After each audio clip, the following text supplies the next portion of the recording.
भाजपचे आमदार सुरेश धस, धनंजय देशमुख आणि त्यांचे साडू दादासाहेब खिंडकर यांनी बीडचे पोलीस अधीक्षक नवनीत कावत यांची भेट घेऊन मसाजोग गावात होणाऱ्या चोऱ्या आणि घरफोडी यासह विविध विषयावर पोलीस अधीक्षक कार्यालयात तब्बल अर्धा तास चर्चा केली। तर संतोष देशमुख हत्या प्रकरणात भाऊ धनंजय देशमुख यांनी एक नवा खुलासा केला असून हे प्रकरण मिटवण्यासाठी मला एका जागेवर बोलावून घेण्याचं षडयंत्र रचण्यात आलं होतं असं त्यांनी सांगितलं। मात्र हे षडयंत्र त्यांनी हाणून पाडलं असून त्या ठिकाणी ते भेटण्यासाठी गेले नाहीत अशी प्रतिक्रिया त्यांनी माध्यमांना दिली।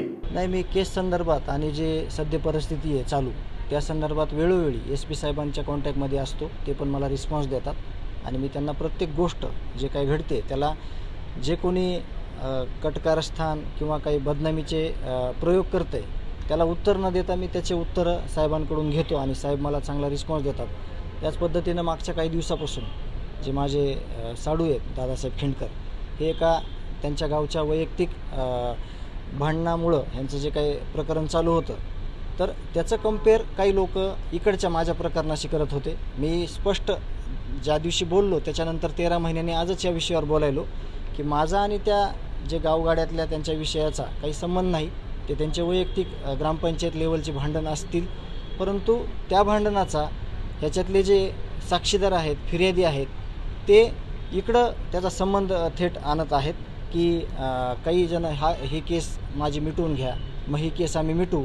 त्या संदर्भात देखील मी वेळोवेळी साहेबांना भेटलेलो आहे आणि माझ्याविषयी चुकीची अफवा किंवा बदनामी कशी होईल किंवा मी खच्चीकरण माझं कसं होईल अशी या सगळ्यांची म्हणजे प्रयत्न चालू आहेत। परंतु मी त्याला कधी भीक घालणार नाही, त्याला मी बळी पडणारा माणूस नाही। मी न्यायासाठी लढतोय आणि न्यायासाठी लढणार। आणि माझं काल दादांनी एक दावा केला होता की त्यांना सोडवण्यासाठी तुमच्यापर्यंत काही लोक ऑफर घेऊन आले, त्याच्यामागचं नेमकं सत्य काय? ते मी बोललेलो आहे अगोदरच। SP साहेबांना मी ते मागच्या 6 महिन्यापासून सांगत होतो। डिसेंबरमध्ये ती घटना घडली की मला एका जागेवर बोलून घ्यायचं त्यांचं षडयंत्र होतं। त्याच्यातले जे साक्षीदार आहेत त्यांचं की तुम्ही या, आपण ही गोष्ट मिटू। परंतु मी म्हणलो मला ज्या ठिकाणी यायचं आहे त्या ठिकाणी मी येईल, तुम्ही ज्या ठिकाणी बोलवताल त्या ठिकाणी मी यायला तयार नाही।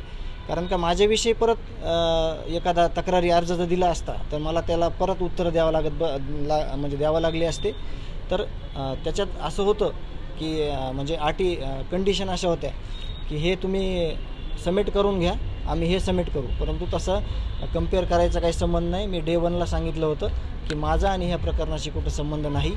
मी माझ्या न्यायाच्या प्रक्रियेत आहे। माझ्या भावाला ज्या लोकांनी संपवलं त्या न्यायाच्या प्रक्रियेशिवाय मला बाकीचे कुठलेही घेणं देणं नाही आणि मी त्या प्रक्रियेमध्ये आत्तापर्यंत आहे।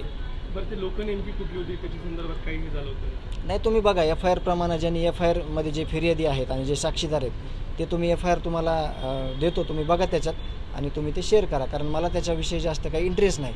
आणि गावात जे मोठ्या प्रमाणामध्ये शेतकऱ्यांच्या म्हणजे कॉपरच्या वायरच्या वगैरे चोरी वगैरे झाल्या, घरफोड्या झाल्या, त्या संदर्भात मी SP साहेबांशी चर्चा केली।